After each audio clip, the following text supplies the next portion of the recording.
Hola, damos gracias al Señor por poder estar una vez más junto a ti, aprendiendo la palabra del Señor. Para mí es una bendición poder hoy comenzar un nuevo estudio acerca de la doctrina de la iglesia. Las clases anteriores estuvimos compartiendo acerca de la doctrina de la salvación, la doctrina del pecado y lo importante que es tener claro que Jesucristo es el único mediador entre Dios y los hombres. Y si tienes a Cristo en tu corazón y tú lo aceptaste como Señor y Salvador, eres un hijo de Dios. Y por lo tanto, eres parte de una nueva familia. Así como cada uno de nosotros formamos parte de una familia en la cual nos dio nuestro apellido, así también nosotros en lo espiritual componemos una parte de la familia del Señor, que es su iglesia. Y como les decía, a mí me ha tocado la bendición de a partir de hoy comenzar este estudio. Y vamos a saber qué es la iglesia, de dónde viene la iglesia y cuál es el fundamento. Así que te invito cordialmente que puedas traer un cuaderno, un lápiz para que vayas anotando estos estudios, los cuales han sido de gran bendición, y también que puedas traer la palabra del Señor, la Biblia, en la cual nosotros vamos a conocer de dónde viene y cuál es el fundamento de la iglesia. Amén. Así que yo te voy a pedir que mientras preparamos todo acá, puedas tú invitar a tu familia para que juntos, unidos, podamos compartir. Le damos también la bienvenida a nuestros hermanos que nos están viendo en Inglaterra, en Suiza, en Suecia, en Canadá, en Estados Unidos, en Uruguay, en Argentina, aquí también en Chile, desde Arica hasta la Antártica, pasando también por nuestras islas, ¿verdad? Así que damos gracias al Señor porque juntos, como un cuerpo de Dios, podemos estar aprendiendo la palabra del Señor. Así que comenzamos a ver esta doctrina que es la doctrina de la iglesia.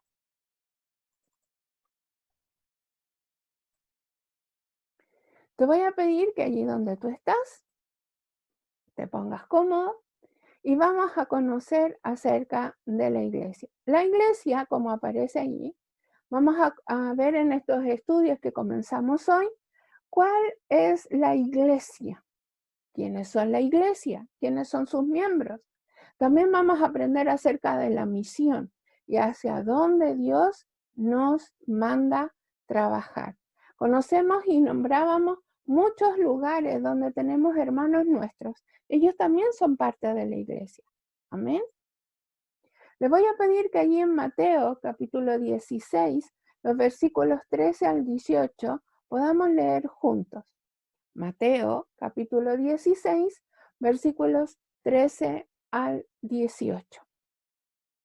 La palabra del Señor dice así: Cuando Jesús llegó a la región de Cesarea de Filipo, les preguntó a sus discípulos: ¿Quién dice la gente que es el Hijo del Hombre?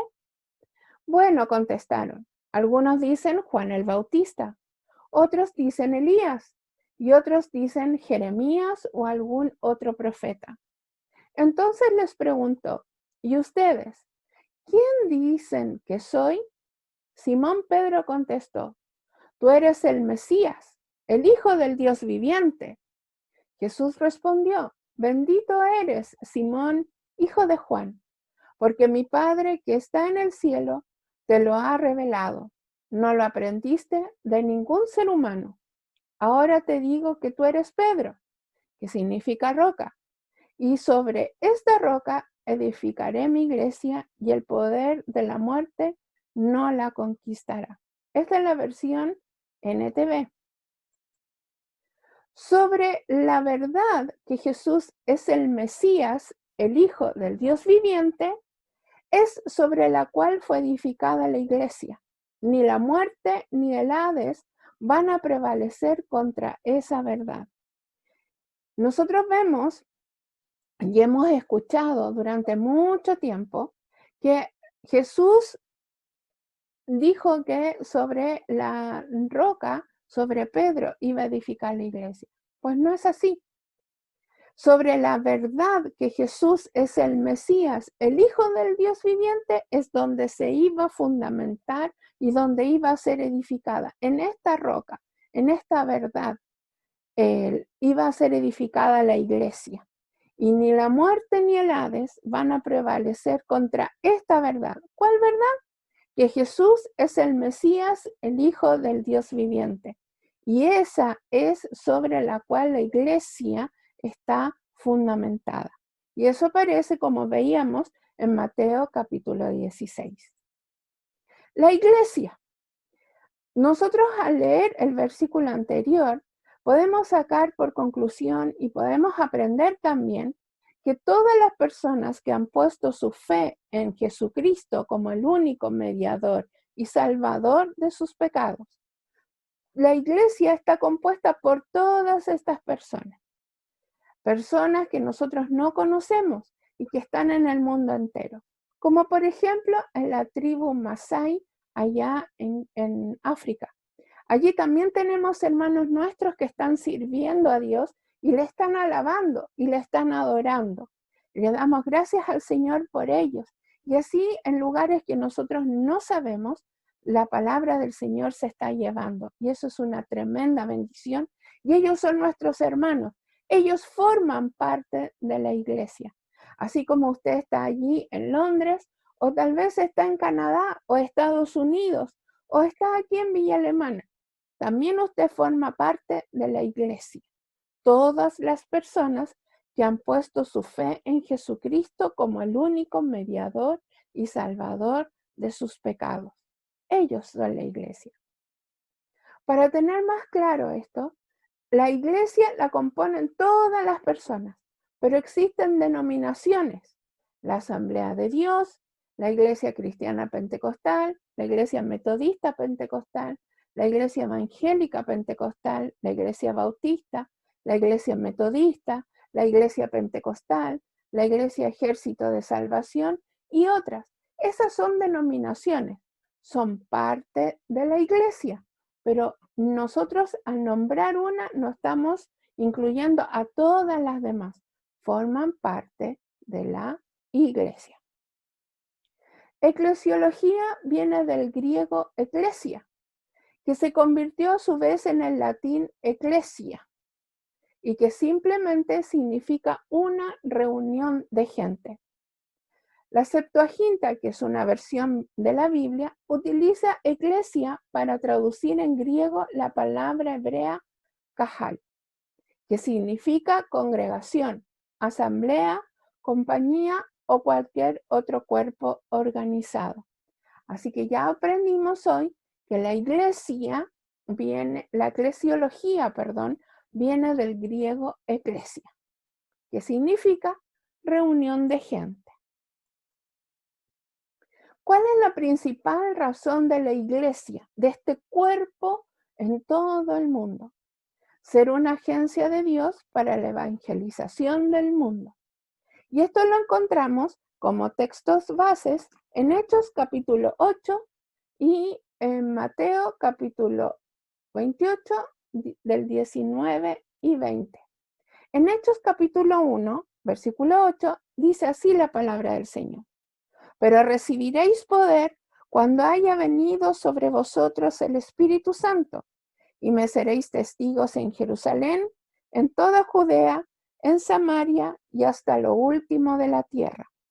En Mateo, capítulo 28, los versículos 19 y 20, encontramos lo siguiente. Por lo tanto, vayan y hagan discípulos de todas las naciones, bautizándolos en el nombre del Padre y del Hijo y del Espíritu Santo. Enseñen a los nuevos discípulos a obedecer todos los mandatos que les he dado. Y tengan por seguro esto, que estoy con ustedes siempre, hasta el fin de los tiempos. Qué hermosa promesa. Pero también la iglesia, nosotros tenemos que ser obedientes a este mandato, de ser una agencia de Dios para la evangelización del mundo. ¿Y cómo podemos hacerlo? Con nuestras rodillas, orando, con nuestras manos, dando, con nuestros pies, yendo, y también como iglesia, como cuerpo, enviando a quienes tienen el llamado misionero. En segundo lugar, como objetivo o como misión de la iglesia, ser un solo cuerpo en el cual se pueda adorar a Dios. Encontramos en 1 de Corintios capítulo 12, el versículo 13, lo siguiente: porque por un solo espíritu fuimos todos bautizados en un cuerpo, sean judíos o griegos, sean esclavos o libres, y a todos se nos dio a beber de un mismo espíritu, para que seamos un solo cuerpo en el cual se pueda adorar a Dios. Si usted va, por ejemplo, como yo les daba a conocer en la tribu Masái, allá en África, nosotros podemos adorar a Dios juntos. Aunque quizá usted me pueda decir, pero yo no sé su idioma, pero tenemos un mismo lenguaje, que es el de la palabra del Señor, y nuestro espíritu nos da testimonio a su espíritu de que estamos juntos y pertenecemos a un cuerpo de Cristo a nivel de todo el mundo. El tercer misión que nosotros tenemos como iglesia es ser un instrumento de Dios para edificar un cuerpo de santos que están siendo perfeccionados a imagen de su Hijo. Esto lo encontramos en Efesios capítulo 4, versículos del 11 al 16.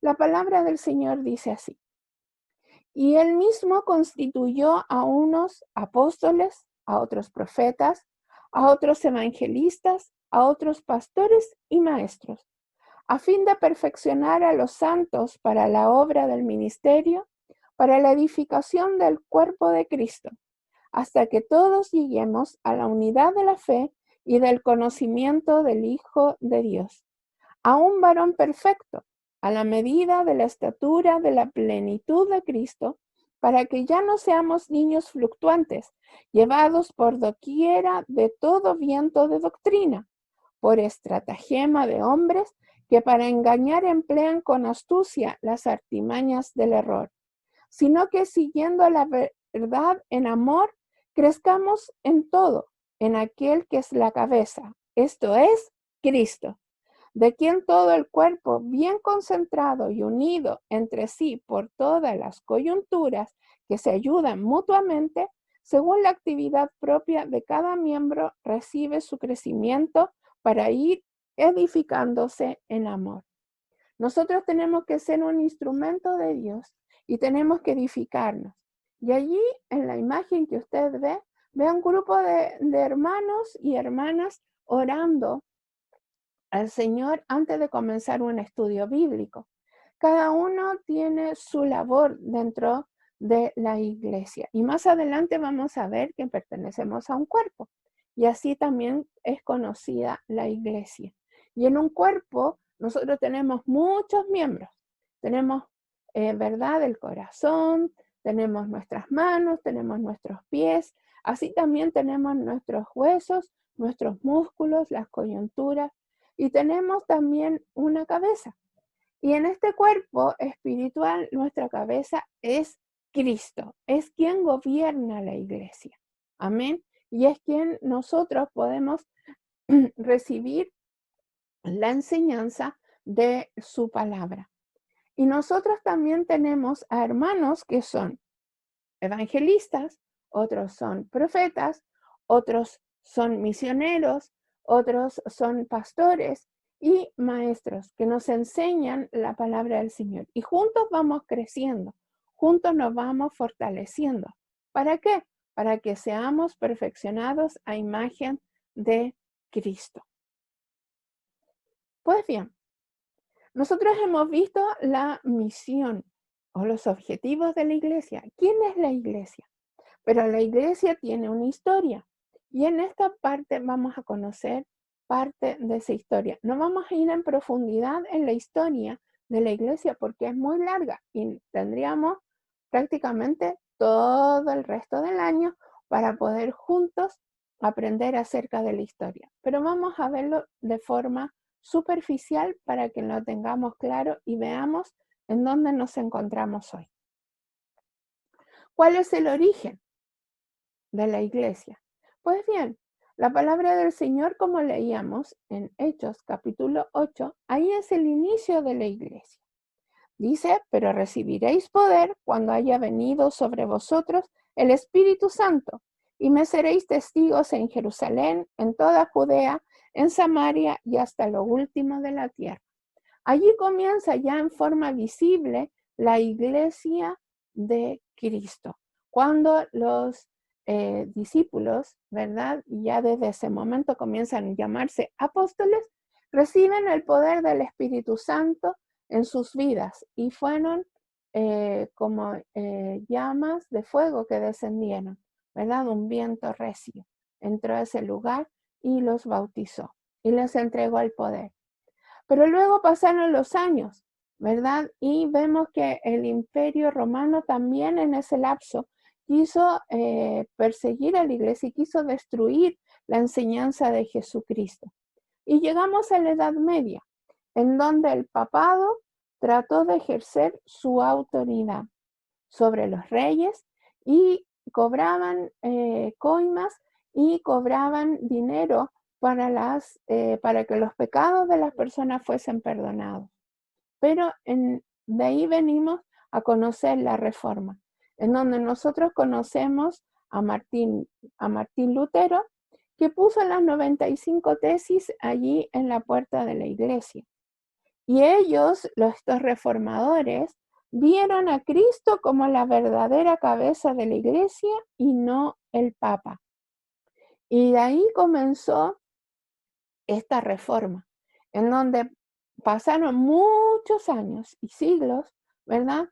Hasta nuestra actualidad. Y aquí vemos una imagen de hoy, en la actualidad, ¿verdad? Donde nuestra iglesia, la iglesia de Cristo, el cuerpo de Cristo, en todo el mundo, ¿verdad? Quizá usted le habló a alguien del Señor, pero esa persona también recibió la palabra del Señor de salvación, las buenas nuevas de salvación a través de otra persona. Chile fue evangelizado por los misioneros que llegaron a Valparaíso y allí empezaron a recorrer todo el país llevando la palabra del Señor, ¿verdad? Y eran personas que se congregaban en los cerros y allí ellos llegaban y predicaban la palabra del Señor. Los misioneros empezaron a llegar a este país y allí conocemos, ¿verdad?, cómo la palabra del Señor fue llegando. Y hoy en la actualidad somos un pueblo que adora a Dios. Está en gran parte del mundo la iglesia, el cuerpo de Cristo. Se está evangelizando donde no se conoce a Jesús como Señor y Salvador. Y gracias damos al Señor porque el mundo está conociendo la palabra del Señor. ¿Cuáles son los términos bíblicos aplicados a la iglesia? 1. El pueblo de Dios. Y nosotros hemos escuchado, ¿verdad? Muchas veces que decimos, somos el pueblo de Dios, ¿verdad? Como decíamos, y vuelvo a decir, nosotros tenemos hermanos en diferentes partes del mundo, con diferentes idiomas, pero tenemos un idioma en común, que es el idioma de la salvación y el idioma del amor de Dios en nuestras vidas, el idioma del Evangelio. En 2 de Corintios, capítulo 6, versículos del 16 al 18, y también en 1 de Corintios, capítulo 1, el versículo 2, encontramos que somos pueblo. Voy a leer en 2 de Corintios, capítulo 6, versículos del 16 al 18. Y dice así: ¿y qué acuerdo hay entre el templo de Dios y los ídolos? Porque vosotros sois el templo del Dios viviente. Como Dios dijo, habitaré y andaré entre ellos y seré su Dios, y ellos serán mi pueblo. Por lo cual salid de en medio de ellos y apartaos, dice el Señor, y no toquéis lo inmundo, y yo os recibiré y seré para vosotros por Padre, y vosotros me seréis hijos e hijas, dice el Señor Todopoderoso. Gloria a Dios, amén. Gracias damos al Señor, porque nosotros salimos del mundo y ahora formamos el pueblo de Dios. este pueblo maravilloso en el cual podemos llevar las buenas nuevas de salvación a quien lo necesite. Y también hay palabras que nos hablan o nos distinguen de los demás, ¿verdad? Algunos nos dicen que somos creyentes y creyentes significa fieles a Dios y a sus enseñanzas, ¿ya?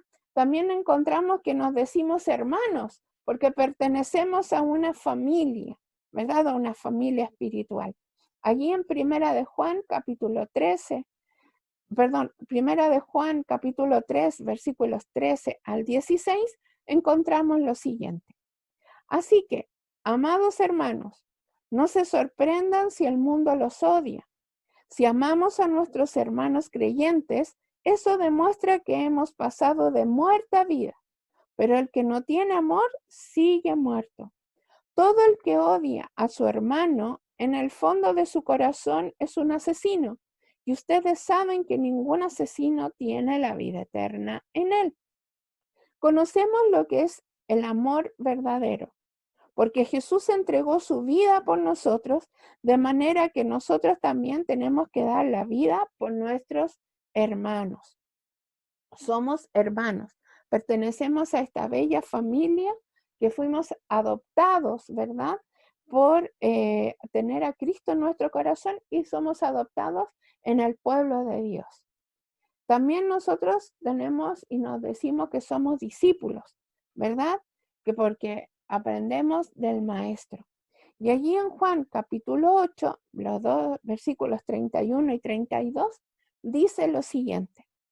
Dijo entonces Jesús a los judíos que habían creído en él, si vosotros permaneceréis en mi palabra, seréis verdaderamente mis discípulos y conoceréis la verdad y la verdad os hará libre. Gloria a Dios, porque nosotros permanecemos en la palabra del Señor, somos verdaderamente los discípulos, porque estamos aprendiendo del Maestro, estamos aprendiendo de sus enseñanzas. También nosotros nos decimos que somos el cuerpo de Cristo. Y en el cuerpo de Cristo, como leíamos en 1 Corintios, capítulo 12, el versículo 12 al 18, ¿verdad? Y en Efesios, capítulo 4, versículos 15 y 16, nosotros encontramos esto, que somos un cuerpo, ¿ya? Y este cuerpo de Cristo tiene diferentes miembros. Y tiene diferentes miembros en todo el mundo. Hay hermanos, como yo les decía, aunque suene reiterativo, tenemos hermanos en Rusia, tenemos hermanos en España, tenemos hermanos en Noruega, tenemos hermanos en Italia, tenemos hermanos en Australia, en las islas Fiji, tenemos hermanos, ¿verdad? En la Antártica, tenemos hermanos en diferentes lugares del mundo y que pertenecemos al cuerpo de Cristo. Y cuando nos juntamos, ¿verdad? Y tenemos la posibilidad de reunirnos, nos gozamos, porque tenemos la posibilidad de alabar juntos en nombre de nuestro Dios y de adorarle, que es uno de los objetivos de la iglesia, que es adorar juntos en nombre de Dios. En 1 Corintios capítulo 12 leemos, el cuerpo humano tiene muchas partes, pero las muchas partes forman un cuerpo entero. Lo mismo sucede con el cuerpo de Cristo. Entre nosotros hay algunos que son judíos y otros que son gentiles. Algunos son esclavos y otros son libres, pero todos fuimos bautizados en un solo cuerpo por un mismo espíritu y todos compartimos el mismo espíritu. Así es, el cuerpo consta de muchas partes diferentes, no de una sola parte. Si el pie dijera, no formo parte del cuerpo porque no soy mano, no por eso dejaría de ser parte del cuerpo. Y si la oreja dijera, no formo parte del cuerpo porque no soy ojo, ¿dejaría por eso de ser parte del cuerpo? Si todo el cuerpo fuera ojo, ¿cómo podríamos oír? O si todo el cuerpo fuera oreja, ¿cómo podríamos oler? Pero nuestro cuerpo tiene muchas partes y Dios ha puesto cada parte justo donde Él quiere. Y así también Dentro de la iglesia de Dios, cada uno tiene su función.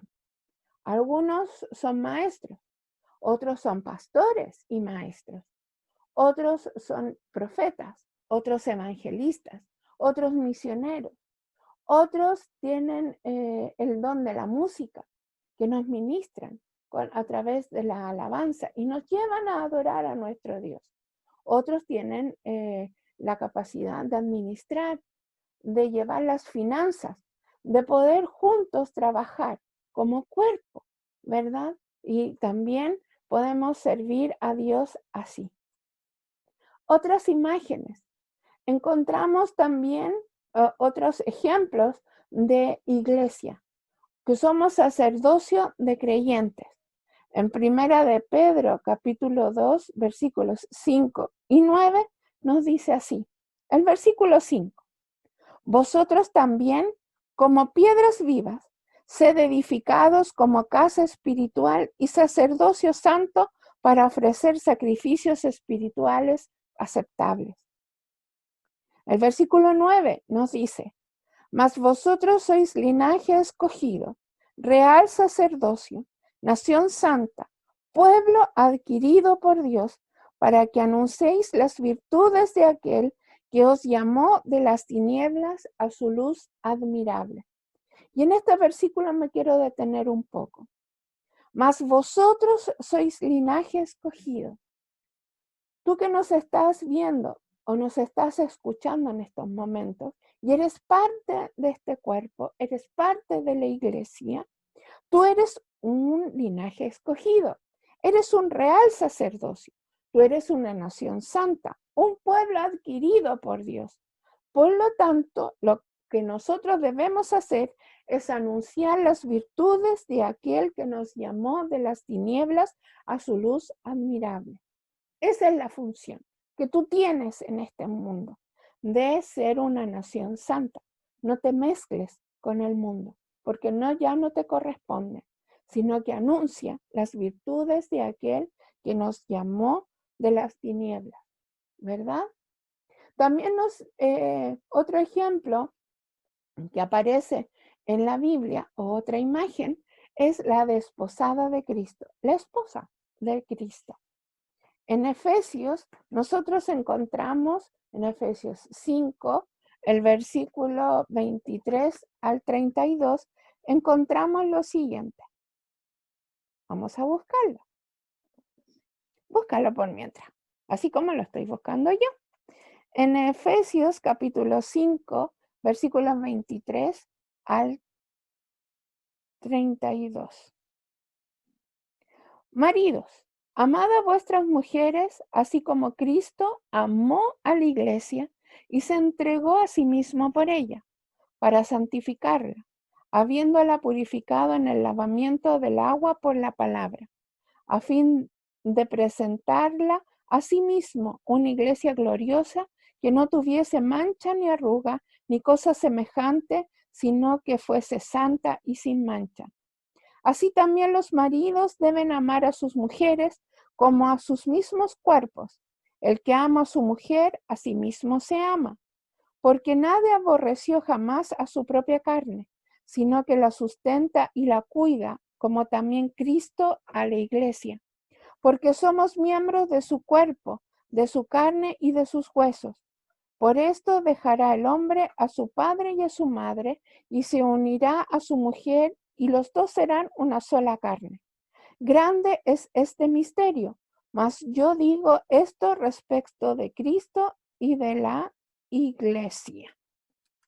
Nosotros somos la iglesia, nosotros somos la esposa de Cristo, ¿verdad? Y debido a eso, nosotros formamos, ¿verdad?, parte de la iglesia.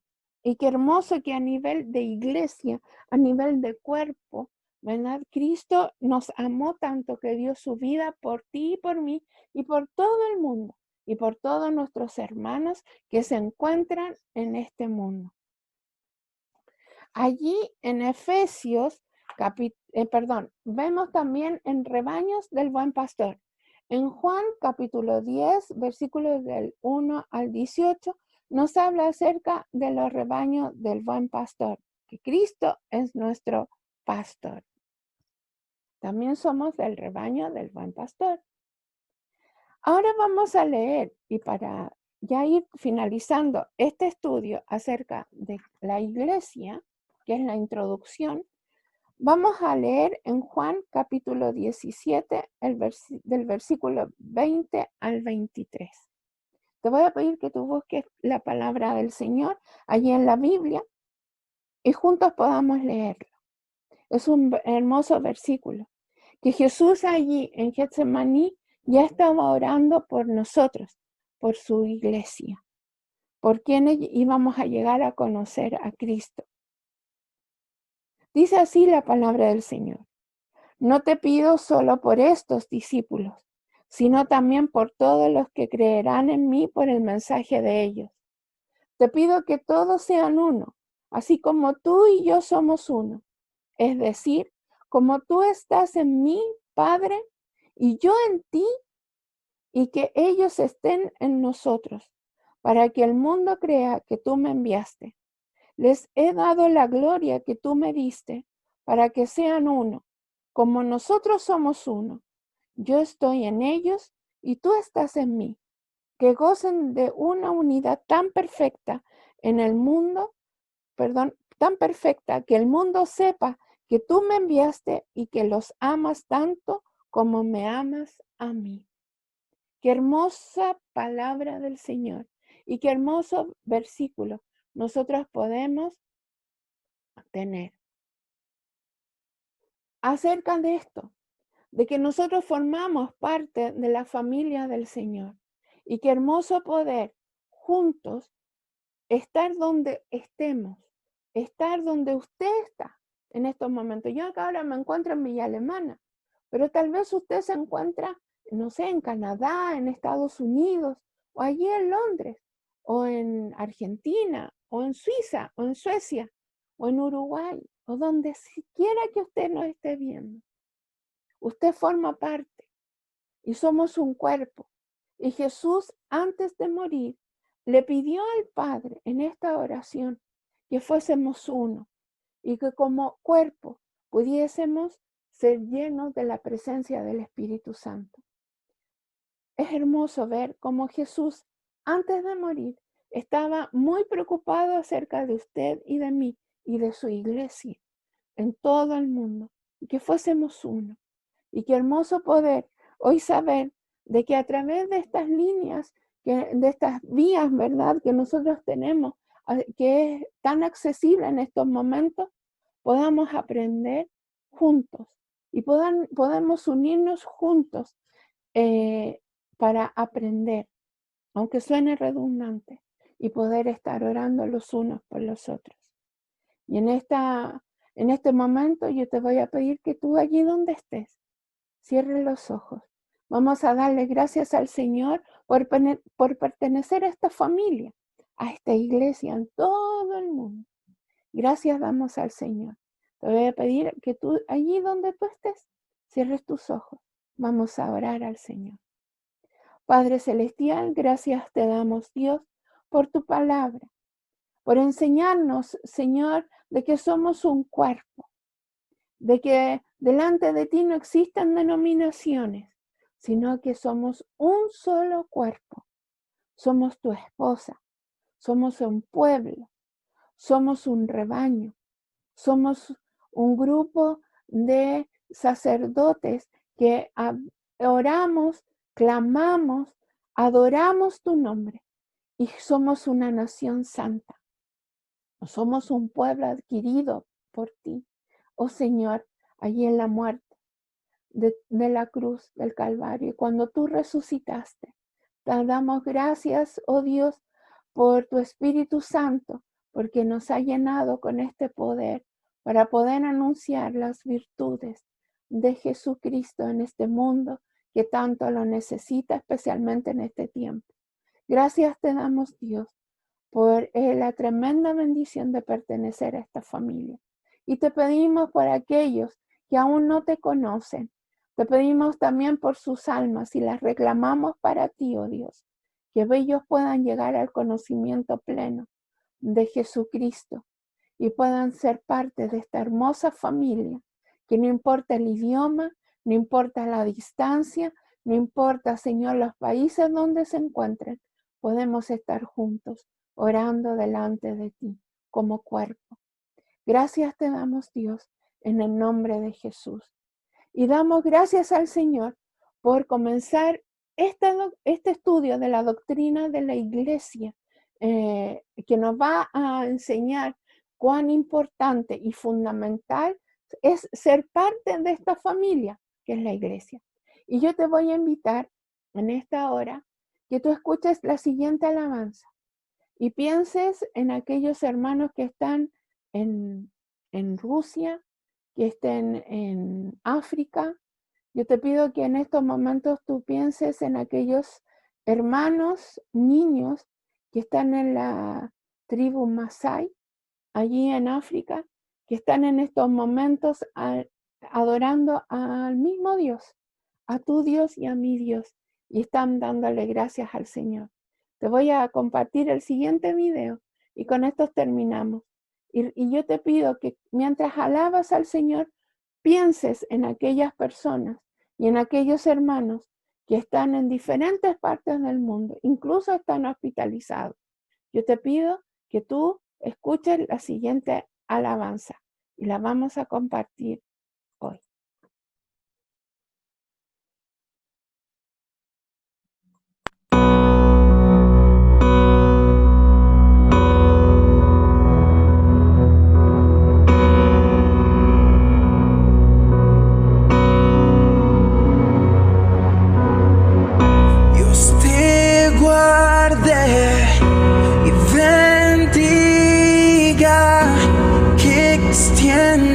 Su amor y te muestre favor. Dios te mire con agrado y te den paz.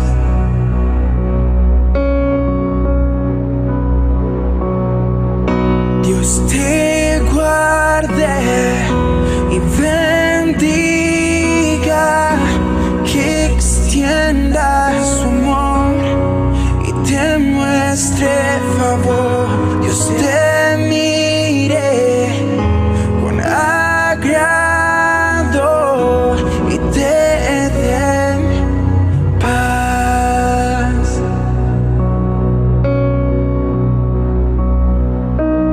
Amén. Amén. Amén.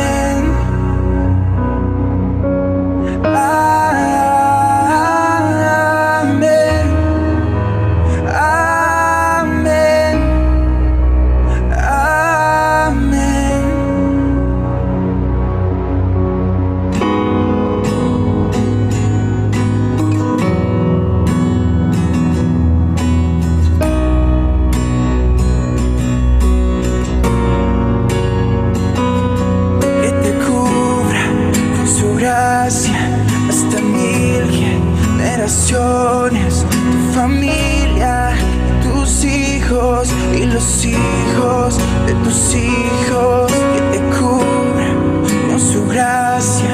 Hasta 1000 generaciones, tu familia, tus hijos y los hijos de tus hijos, que te cubra con su gracia. Hasta 1000 generaciones, tu familia, tus hijos y los hijos de tus hijos. Su presencia te acompañe donde quieras que tú vayas, que te llene, te rodee. Va contigo en la noche, en el día, en tu entrada y salida, en tu llanto, alegría. Él te ama, Él te ama,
Muchas bendiciones y nos vemos en un próximo estudio de la palabra del Señor.